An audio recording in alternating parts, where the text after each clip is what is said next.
Hi everybody, I want to tell you about the Braun Multi-Quick Immersion Blender. So Braun is the global leader in the hand blender category, so you know you're getting great quality. This is 350 watts, and I'm literally going to operate it with 2 fingers. So 350 watts is more power than a lot of my countertop blenders, yet I've got it right here in the palm of my hand. This is Braun's patented power bell, which is going to draw the food up into the blade.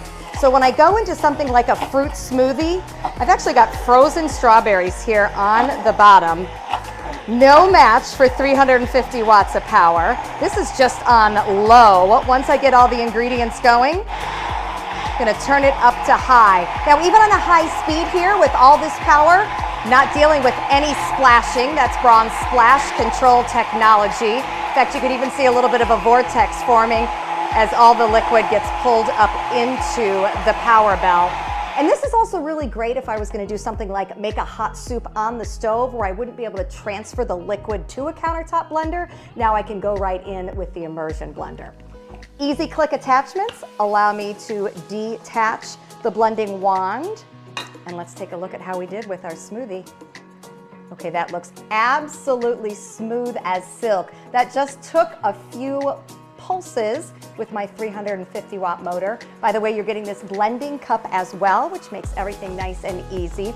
And you're also getting a whisk attachment. So when I snap this on, now I can do things like make fresh whipping cream, maybe whip my eggs, which is such a light way to do quiches and omelets. Once again, 350 watts of power. I don't need all that right away with the whipping cream, so I'm starting out on the low speed, but slowly as I get that air incorporated, I'm gonna get some soft peaks going here, and then I'd keep it going, even turning up to the higher speed to eventually have the stiff peaks for my whipped cream. Again, being able to use a hand immersion blender like this, so much easier than getting out a countertop blender. I'm not giving up any power, and when I'm done, it just stores away in my kitchen drawers.